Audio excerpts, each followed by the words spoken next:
ओम नमः शिवाय। हिंदू धर्म में त्रयोदशी तिथि का बहुत अधिक महत्व है। त्रयोदशी तिथि भगवान शिव जी के भक्तों के लिए अत्यधिक खास होती है।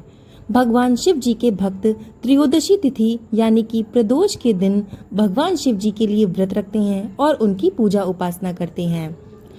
त्रयोदशी के दिन प्रदोष काल में भगवान शिव जी की पूजा करने से भगवान शिव जी का आशीर्वाद अपने भक्तों को प्राप्त होता है और भगवान शिव जी उन पर प्रसन्न होते हैं और उनकी मनोकामना बहुत जल्दी पूर्ण होती है। आज इस वीडियो में हम जानेंगे कि सावन मास के शुक्ल पक्ष की त्रयोदशी तिथि कब रहेगी, इसकी पूजा का शुभ मुहूर्त क्या रहेगा और इसकी व्रत कथा के बारे में। तो चलिए वीडियो शुरू करते हैं। सावन मास के शुक्ल पक्ष की त्रयोदशी तिथि प्रारंभ हो रही है 17 अगस्त दिन शनिवार सुबह 8:06 से लेकर 18 अगस्त दिन रविवार सुबह 5:50 तक। इस तरह से इस बार प्रदोष व्रत 17 अगस्त दिन शनिवार को रखा जाएगा और शनिवार को प्रदोष व्रत पड़ने के कारण इसे शनि प्रदोष व्रत कहा जाएगा। 17 अगस्त को सूर्योदय का समय रहेगा सुबह 6:08 पर और सूर्यास्त होगा शाम 6:53 पर। ब्रह्म मुहूर्त का समय सुबह 4:31 से लेकर 5:19 तक रहेगा। अभिजीत मुहूर्त का समय रहेगा दोपहर 12:05 से लेकर 12:56 तक। प्रीति योग सुबह 10:45 तक रहेगा और इसके बाद में पूरा दिन आयुष्मान योग रहेगा। शनि प्रदोष व्रत भगवान शिव जी के भक्तों के लिए बहुत ही खास होता है और इस साल 2024 में ये दूसरा शनिवार प्रदोष व्रत रखा जाएगा। तो ये भगवान शिव जी के भक्तों के लिए बहुत ही खास दिन रहेगा। त्रयोदशी तिथि के दिन भगवान शिव जी की पूजा को प्रदोष काल में ही करना चाहिए। तो इस बार 17 अगस्त दिन शनिवार को प्रदोष काल का समय रहेगा शाम 6:08 से 7:38 तक।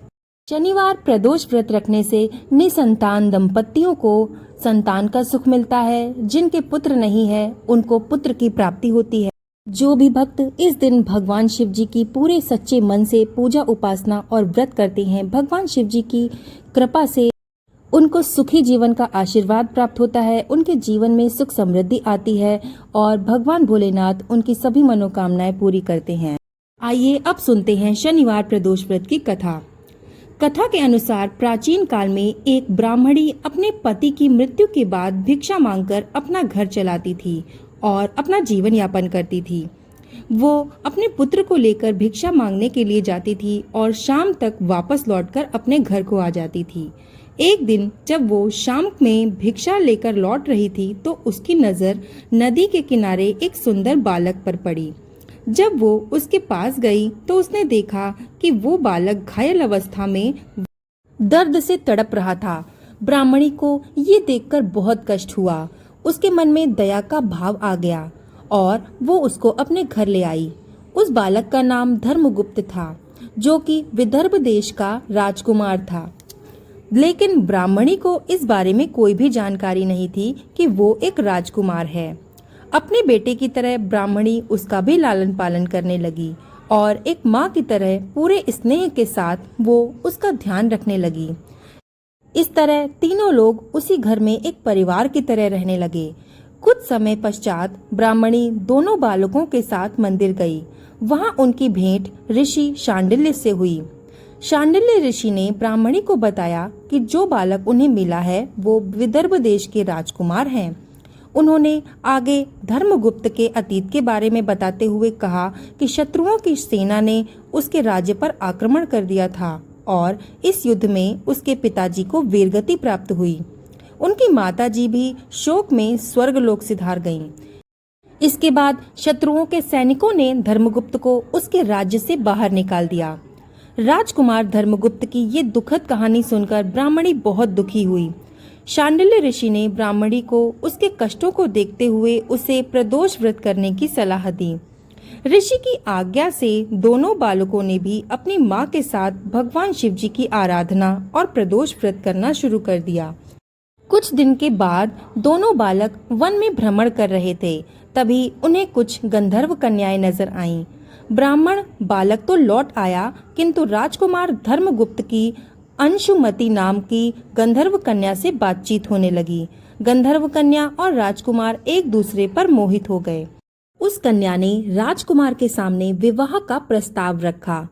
राजकुमार राजी हो गया। तब कन्या ने विवाह हेतु राजकुमार को अपने पिता से मिलने के लिए बुलवाया।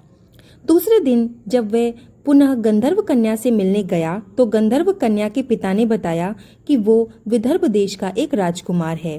गंधर्व राज को भगवान शिव ने सपने में दर्शन देकर अपनी पुत्री का विवाह राजकुमार धर्मगुप्त से कराने की आज्ञा दी। भगवान की आज्ञा मानकर गंधर्व राज ने अपनी पुत्री का विवाह राजकुमार धर्मगुप्त से करवा दिया।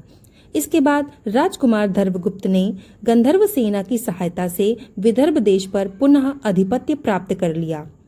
राजकुमार ने ब्राह्मणी के पुत्र को अपनी सेना का प्रधानमंत्री नियुक्त किया।